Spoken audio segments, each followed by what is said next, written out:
All right. Thank you everyone for joining us today. This webinar is about how to build a studio. So a few years ago, we got to build a studio for the founder of GoDaddy that was called Sneaky Big Studios. And we learned a lot throughout that process. And this webinar is basically going to go through our process of tackling that and not really specifically prescribing any single solution for how to build a studio. It's not going to provide necessarily like recommendations, but just walk you through the process of how you go through and evaluate everything and make decisions, and kind of just breaking that down into really practical and manageable terms.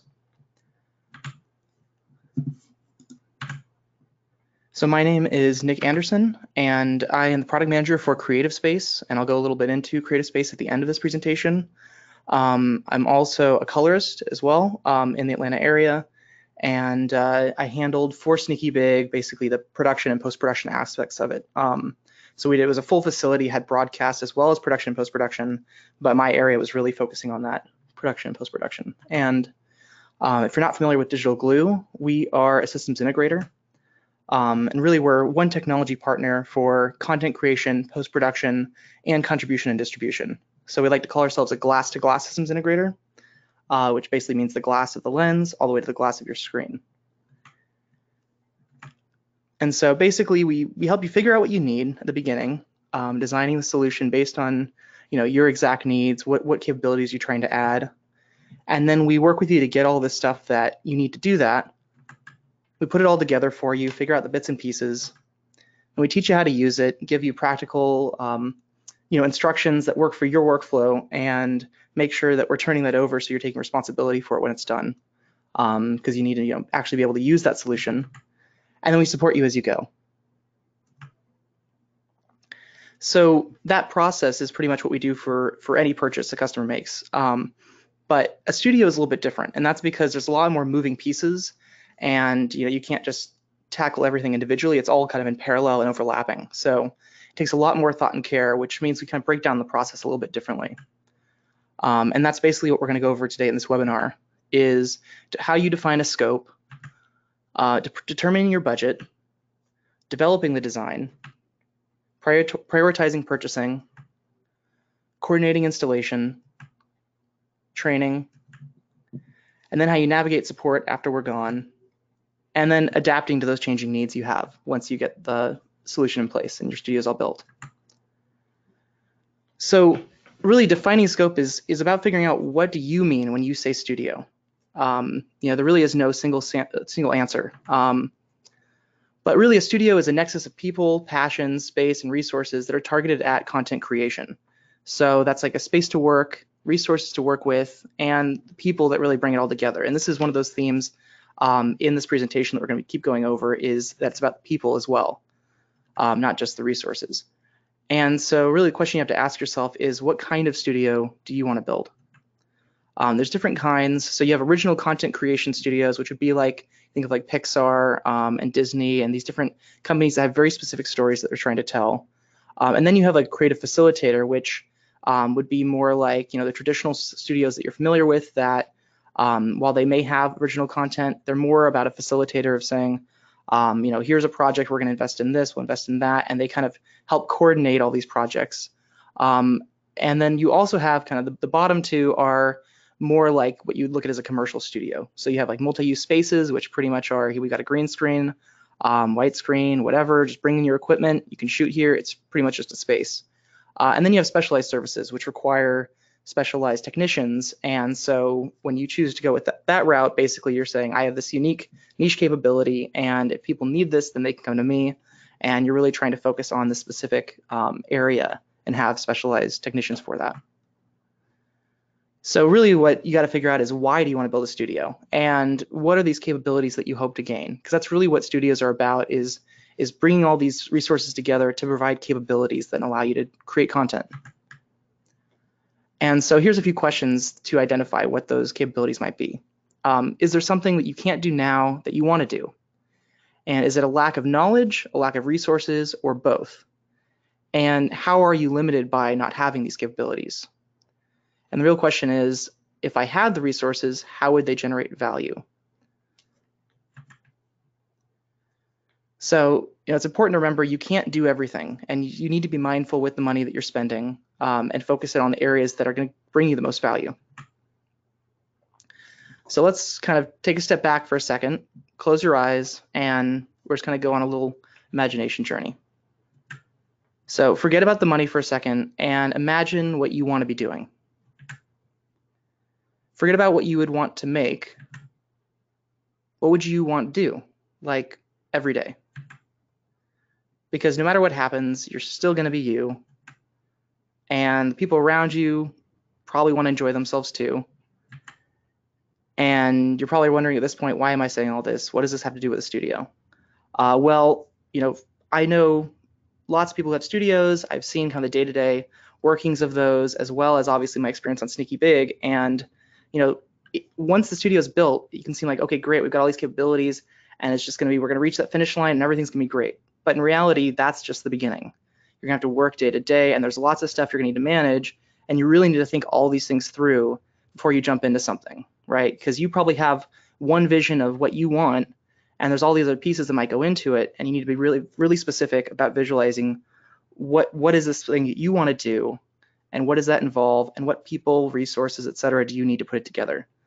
Because green screen, white screens, black screens, these all have to be painted, sometimes even every day.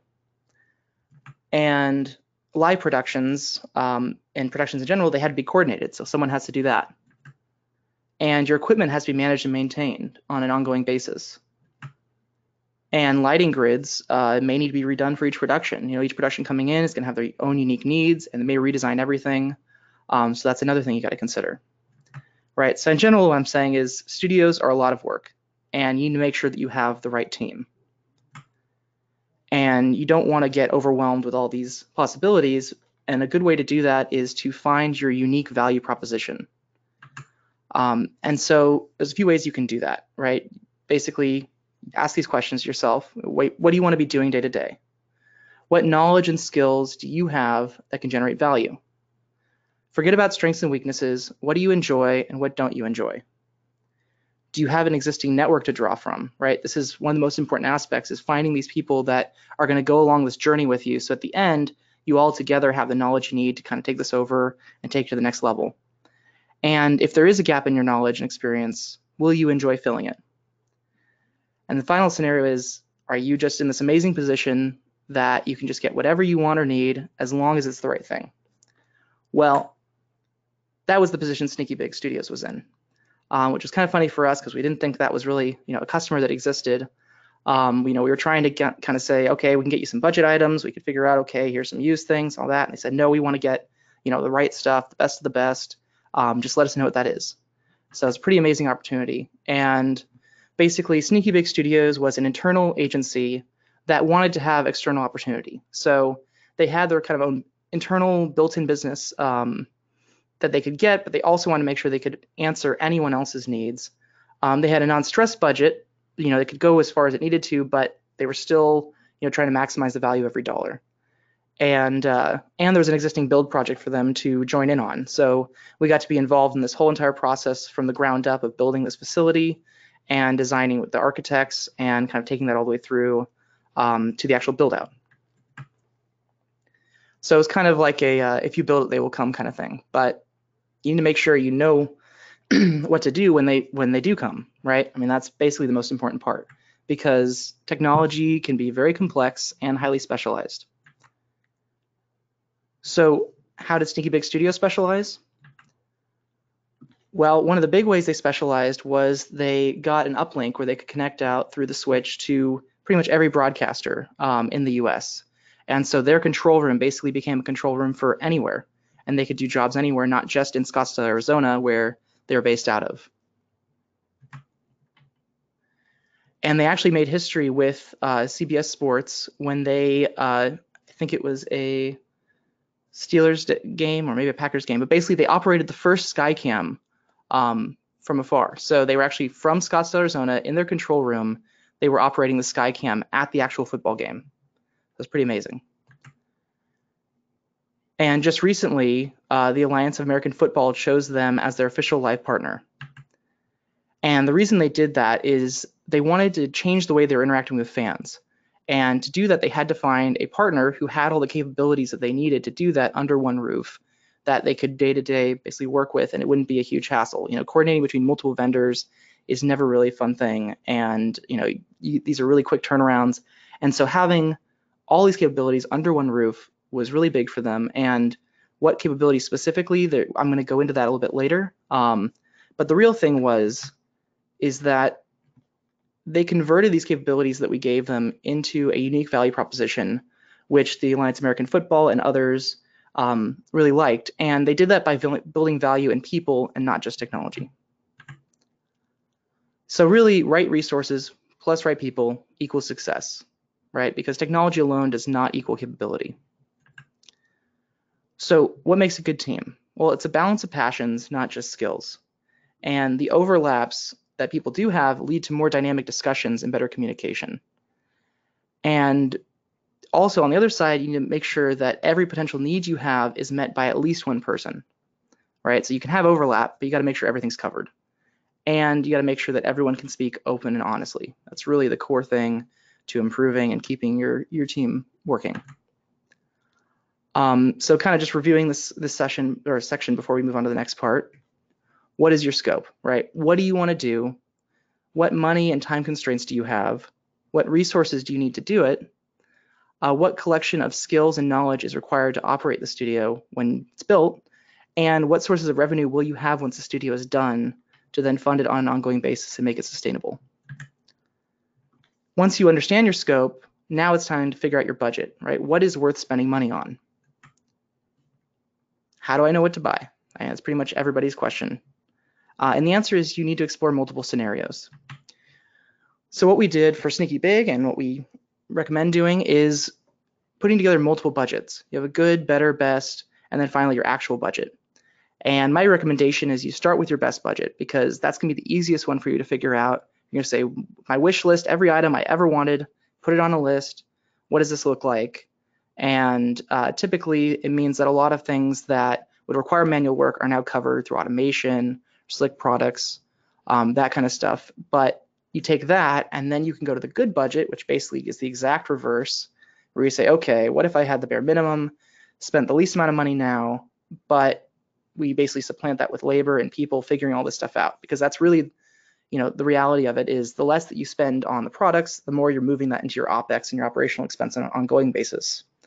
And so once you have those two, you can start figuring out kind of that middle of the road option of what the best products are for you that balance, bells and whistles, but also usability.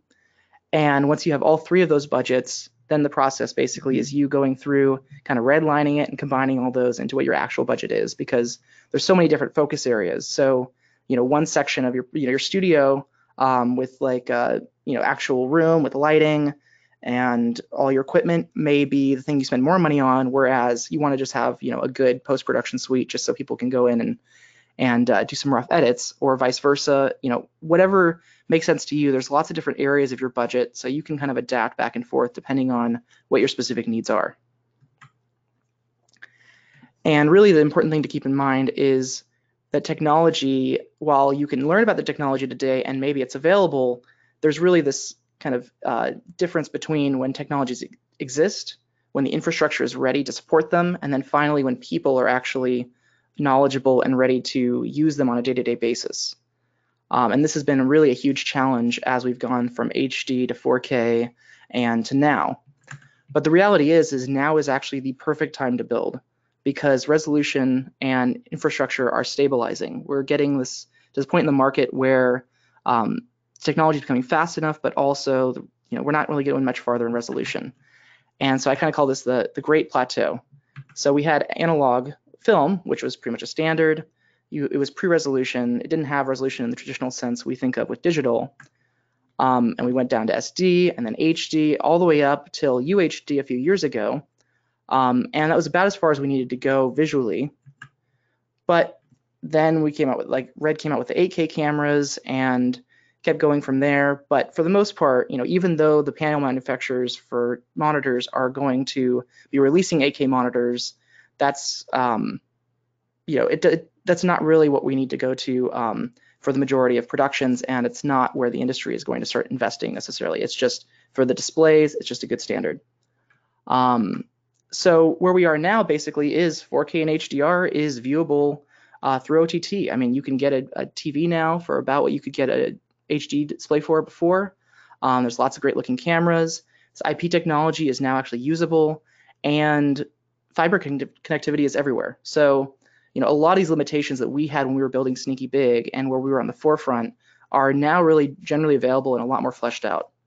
And so really we need to look at how studios operate today to figure out what's right for you, and we'll kind of go into a little bit of the future in a sec. But how studios operate today is they provide space, services, and talent. Some specialize, others generalize. Unique capabilities provide a market advantage, but only if there's sufficient demand. So you need to make sure you're really looking at your market and figuring out what's right for that. You know, some studios rent, other ones buy, and that's a really important thing to understand. And some studios provide people as well, and that's another area to invest in. And this has been where studios have generally operated. They've got a green screen facility, people come in and they provide various things and people shoot. But let's take a look into the future, right? We've got virtual and interactive now we're at the forefront of, and there's more than one kind of virtual. So on the one hand, virtual reality for the audience is interactive and it's a whole new form of storytelling, and we're just at the infancy of this. So, you know, if you go to trade shows, you're watching seminars, people don't really quite know what this is going to look like yet, what the market is for this content. But virtual production, on the other hand, is interactive for the crew. And it's a really interesting area specifically for studios. And why is it really interesting for studios? Well, because what's your biggest competition if you have a studio facility? It's field production. Shooting on location means less post-production and more creative freedom. But that doesn't have to be the case anymore because of real-time virtual production. The advent of real-time rendering engines originally designed for video games that can now provide photorealistic effects basically allows you to have the complete creative freedom in the facility. Just go out, capture whatever you need from the real world or design it virtually, and you can actually shoot in real time like they did on Jungle Book, Avatar, whatever. You can do that now in the studio. So you remove all that burden from going out in the field and moving between sets and locations. You can basically just go capture everything and then shoot it all in the studio. And we've partnered with Brainstorm for this because of their amazing Infinity Set solution, which I actually got a chance to go do training on, and it is really designed for designers to use, not for engineers as some other systems are or programmers. It's very simple to just throw some assets in there and start shooting, and it's got a live production style interface. So anyone who's been involved with live production, you pretty much have a switching interface, and you can trigger animations, all kinds of things in Unreal Engine that would be really tedious to do if you just had Unreal Engine. So for me, at least, it made it really practical, and we actually found Brainstorm through Sneaky Big. We originally put in another virtual production system, or really virtual reality system in the traditional broadcast sense, and they found Brainstorm and brought them to us, and we were really impressed by what they have. And I've got a link down here if you want to see their site, brainstorm3d.com, and the specific product is Infinity Set. And we'll actually be doing a roadshow coming up. We're trying to figure out exactly dates and places for that. So in the survey after this, make sure you fill that out if you're interested. Also check them out at NAB, and we'll probably do a webinar with them in the next few months. So kind of reviewing this section of budgeting, how do you determine your budget, right? Well, you build good, better, best scenarios. You consider potential market changes. You determine what you can buy, rent, and what you can get with freelancers. It's a really important one because a lot of times people will come with their own gear that they've invested in. And you need to balance future-proof and future-looking technologies. And in general, just analyze your market and figure out where your return on investment is going to come from, because that's really where you need to be investing your money. And now that you have a budget, you got to figure out, are you going to go out to bid, right? Sneaky Big Studios actually decided to move ahead with us, but not everyone does that. Not everyone has the opportunity to do that. And so we can be involved just in this budgeting section for you, basically put together the entire budget, this good, better, best, figure it out for you, and then it'll all be together, and you could take that out and get competing offers. You know, we just understand that's a normal part of the process, and we're available to do that. So once you have the budget, right, now it's actually time to extend it out with the design, because there's so many moving parts. The design, even though it's still happening, kind of overlapping this budgetary phase, now that you have a budget, it's time to break it out and actually figure out how do all these parts fit together, right? So the process of turning a budget into a design basically means that you're taking that budget, which is a bunch of line items, and you're breaking that down into an actual bill of materials, all the little bits and pieces that you're actually going to get, all the pieces you're going to buy, and also all the pieces within that, what would be on a quote that you have to really figure out how it all fits together. So there's lots of different connectors and cabling and all kinds of things that have to be done. So we put together drawings and show you how those all fit together, and then we get those drawings approved by you. And that all happens before the purchasing. And this can happen kind of in stages for different products. So this all is very much in parallel and overlapping. But the reality of budgeting and design is that budgets are rough estimates. And there's so many logistics you have to figure out that you really can't do it until you've locked that budget.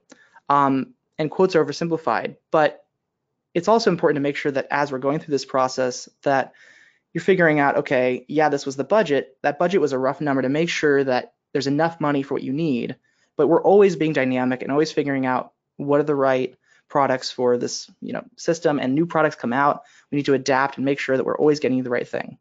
But the design is what really makes it real, right? It takes it from a theoretical into here are the real things we're going to buy. And so I'm just going to show you a few things that we did for Sneaky Big Studios with the design that was a little bit creative and allowed them to do some more things that conventionally thinking was just going through a budget and taking what the vendors had and going out wouldn't have been in there. So we actually used cinema cameras from Sony, the F55s to be exact, for their live production. So they were actually able to use the same cameras in the studio as well as out in the field and get the same consistent look across everything. And we felt this was really important so they could have kind of a signature look and a signature pipeline for everything that was going through. We also put in wall panels in the studio that basically would route audiovisual data and any other kind of data to anywhere in the facility. And this also allowed them to take the other areas of their facility that weren't part of the studio and actually convert them into post-production suites if they needed to. We could route fiber, connect it into storage, even just studio feeds anywhere in the facility we wanted to.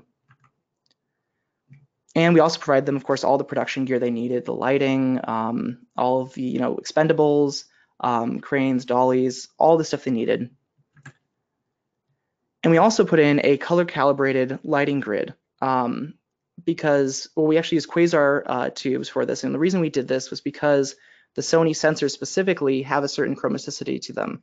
And those lights actually were designed to match the colors that the sensors were expecting. That's really important for getting the correct look when you're using LEDs. And we also actually had the control panel with an iPad app so that someone could actually walk around with their iPad and control the lights live during production. So wrapping up this section, how do we develop the design? Well, we break the budget into an actual bill of materials, and then we brainstorm and account for all the potential use cases you might have. We create drawings that turn the bill of materials into a functioning system. We iterate to make sure that design works for your needs, and we adapt the budget as you go. So now you know what you want to buy, but when do you actually buy these things? This is really important. So you got to figure out, are there special discounts you might be able to get? Do you have immediate needs, or some things that you actually would start making money on if you would get it sooner, right? And this might be the case if you have an existing facility that you're not trying to upgrade. You may still be using it while we're doing our work. And is technology changing, right? Are there certain areas where if you waited, let's say until the next NAB trade show, that a new thing might come out and you'd be making a better purchase? And also, do integrated systems dictate the purchasing order? Are there specific systems that require other things to be in place already, and to keep track on the installation schedule? That also is one of the biggest definers that we coordinate for you on making sure that everything is bought on time. So just reviewing that quickly, when do you make purchase decisions? Well, you need to consider potential discount windows, prioritize what you can use right away, delay purchasing tech in rapidly changing areas, and make sure you are in line with installation dates. So when it comes to installation, how do I fit it all together? Well, when you get to installation, what you see is what you get. All these ideas and the design and all the stuff we've done before now, you actually have now in front of you physical items that only go together certain ways. And so that's what you have to work with. And so we take that from the design and we adapt the designs as they need to be changed from the practical installation process. We label everything, the cables, make sure that you know what goes to what, and that you can actually reference the drawings at any point and understand what's going on in your facility. And some of these things that you're getting aren't just single use. There's lots of different ways they can be configured. So we figure out what's the initial configuration you need and document all the different ways you could use it. And turnover is really important, right? We need to make sure that we get everything installed and over to you in a way that you can take responsibility for it on an ongoing basis. And also turnover is important at the beginning of the process because we can't work in spaces that aren't ready for us, right? So we always need to make sure that we remember the schedule and that every delay has rippling consequences. And we help you coordinate that. So what happens during installation? The design is tested in practice. Everything is labeled so you know what it is. Everything is put together and the ownership is turned over to you. So now that you have everything, how do you figure out how to use it, right? Well, there's various parts of training.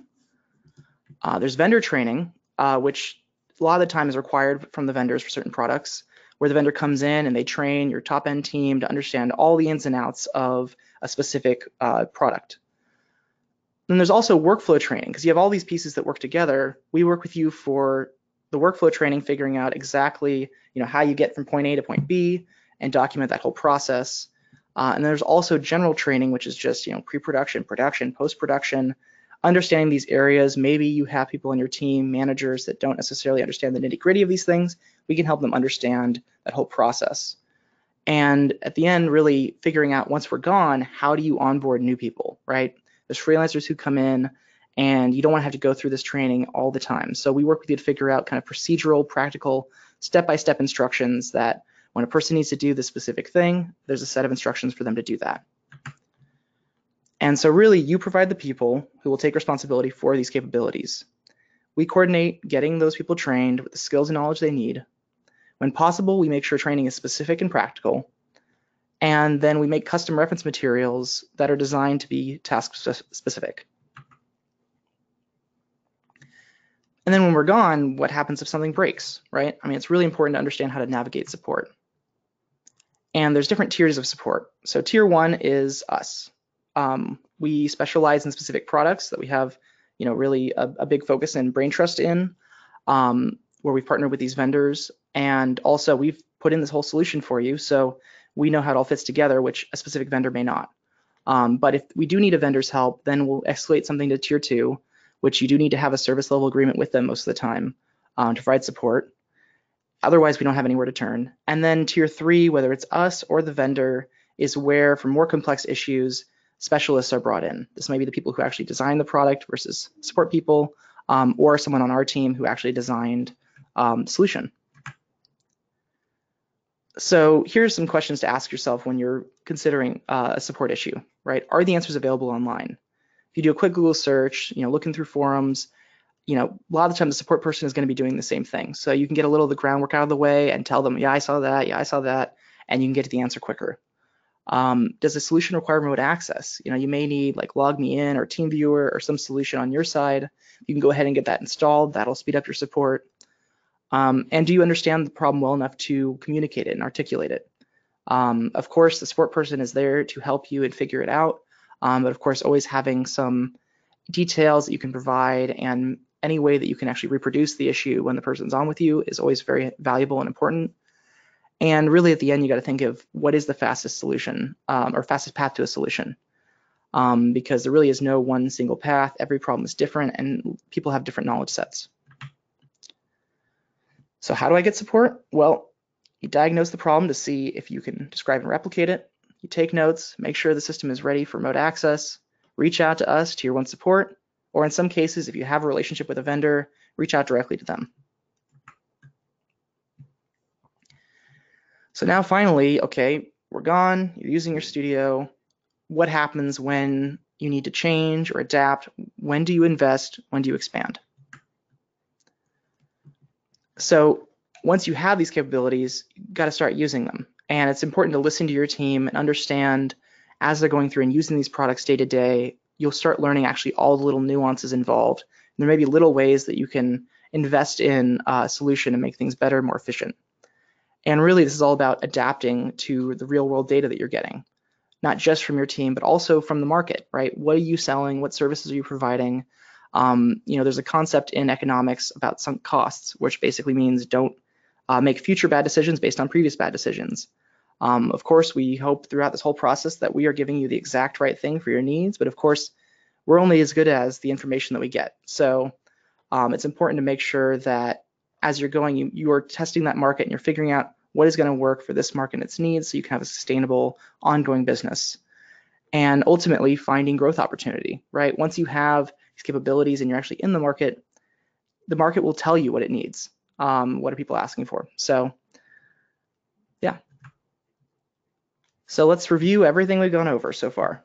So what have we covered? Well, we've covered figuring out what you want, determining what you need, developing how it all works, prioritizing when to buy, coordinating, putting it all together, learning how to use it, understanding who to contact when you need support, and then predicting when to change.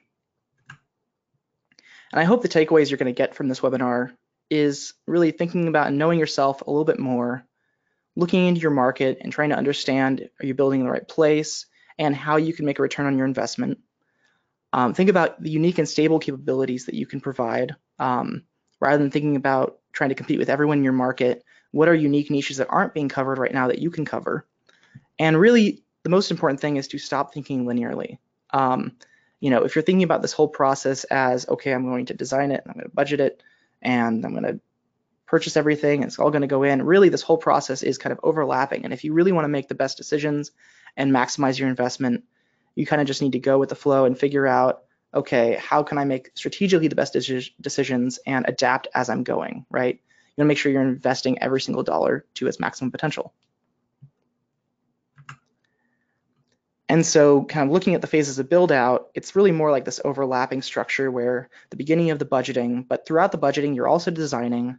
And when any solution is already designed, you can go ahead and start purchasing. And once you have that solution, you can start installing it.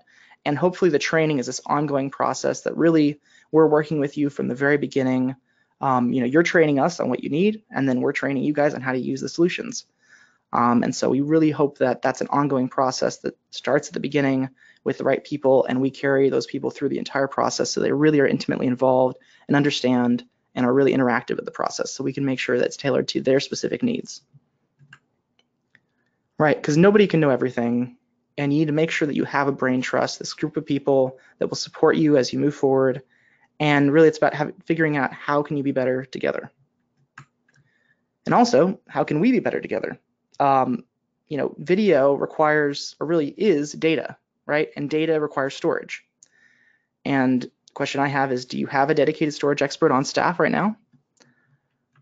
Because that's really what it takes to minimize the time it takes to turn vision into reality. There's all kinds of technical problems that can happen on a production, and the solutions are not always simple, and you have these quick turnarounds. And really what we have created CreativeSpace to do is be a managed storage service for creatives, right? To take that burden of all that technical stuff and really just all the stuff that we've gone over in this presentation, right? All the ins and outs of figuring out what you need and helping you get that.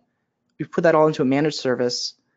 We've got hardware, software, and support all at a monthly rate, and it's proactive support, right? So we really want to make sure that you're getting the right solution and that it's practical and usable, and that we have this ongoing dialogue so that when there is a problem, it doesn't kind of come up randomly, that we're always going through this process of making sure that you have the solution that you need. So with these tools, ask yourself, what will you create? So if you want to talk about studios, CreativeSpace, any way we can help you, we have our CreativeSpace office in Atlanta, Georgia, 800 Forest Street. And you can call us, email us at info@creative.space, go to either of our websites, and we also have our DigitalGlue headquarters in Southern California. So with that, we will move on to questions. It looks like I do have one question in here. Let's see. Yep, no, it's actually just about dialing in. So I guess everyone just ask your questions. I'm going to go on mute for now, and we'll see if we get any in.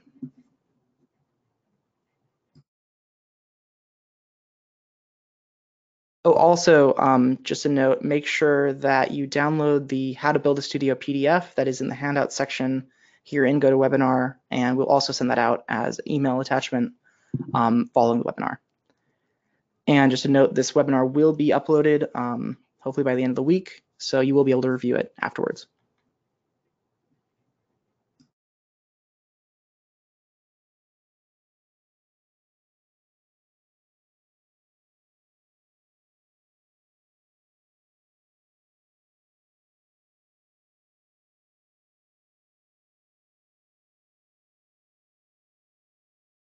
Okay, so I just got a question. Are there things in a studio build that you think people either budget too much for or not enough? I think that one of the things is on an ongoing basis is there's expendables, all the things that a production might want. And one of the ways to ensure that you get people to keep using your studio is to have these things available for them when they need them, so they don't have to run out to, Home Depot or Lowe's or wherever to get all these kind of expendables. If you have them there, that's actually a really good source of revenue because all these productions are going to need them, and you can just have those in stock.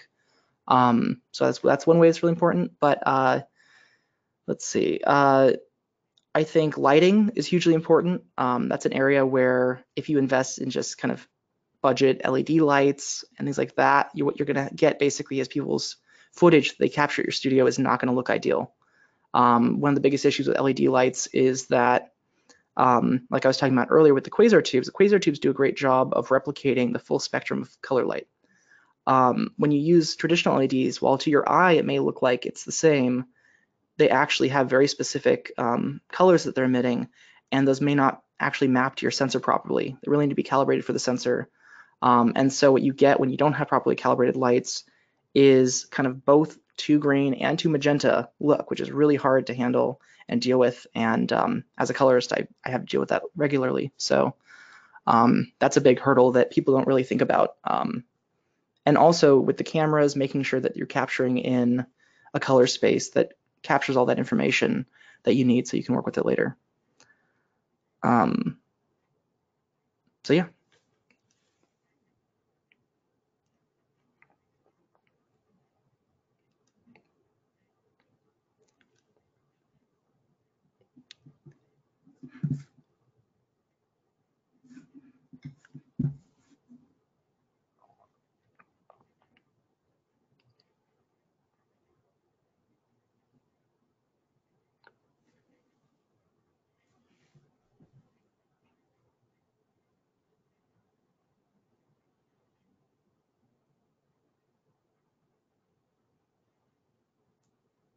Okay, I'm gonna wait another few minutes for some more questions to come in, but otherwise we're probably done.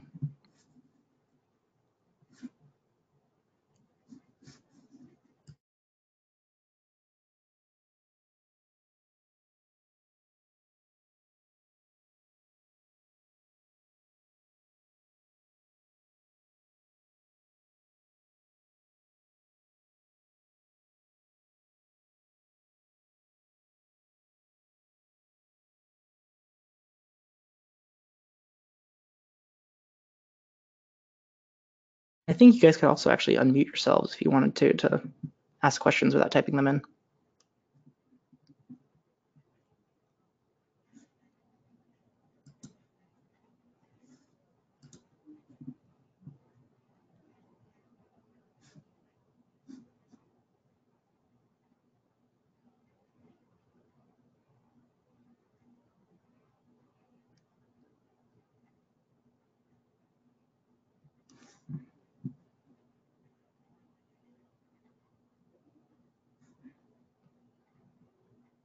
All right. Well, thank you everyone for joining. We loved having you here. And there's gonna be a survey afterwards that we hope you will fill out. Just going to play our Creative Space video to close it out, and make sure you've got your knob on the volume because I'm not sure exactly how loud it's gonna be. All right. Thank you for joining.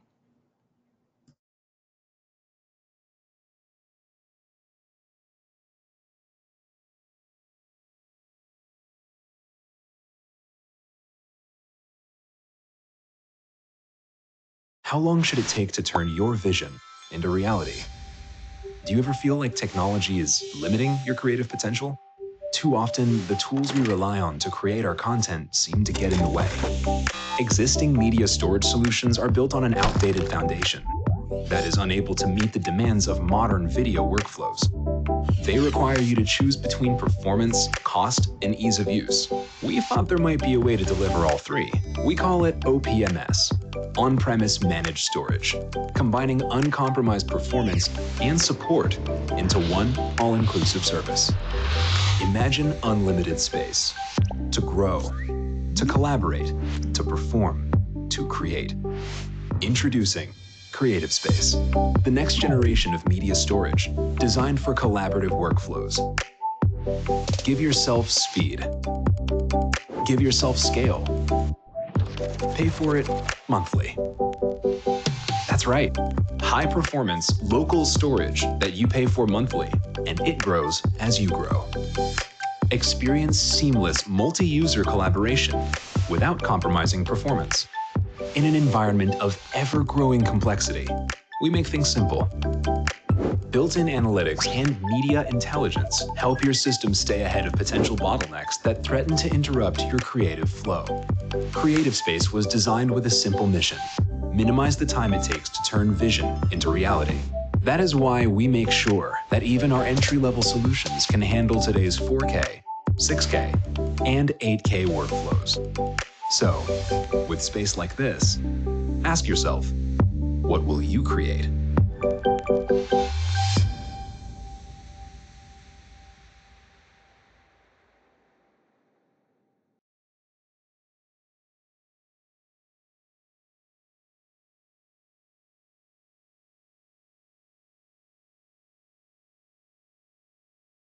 All right. Thank you everyone for joining. And also, one thing is, in that video, the breathless pricing has actually been reduced. So if you reach out to us, we can give you the new pricing for that, which is actually a lot cheaper and really interesting.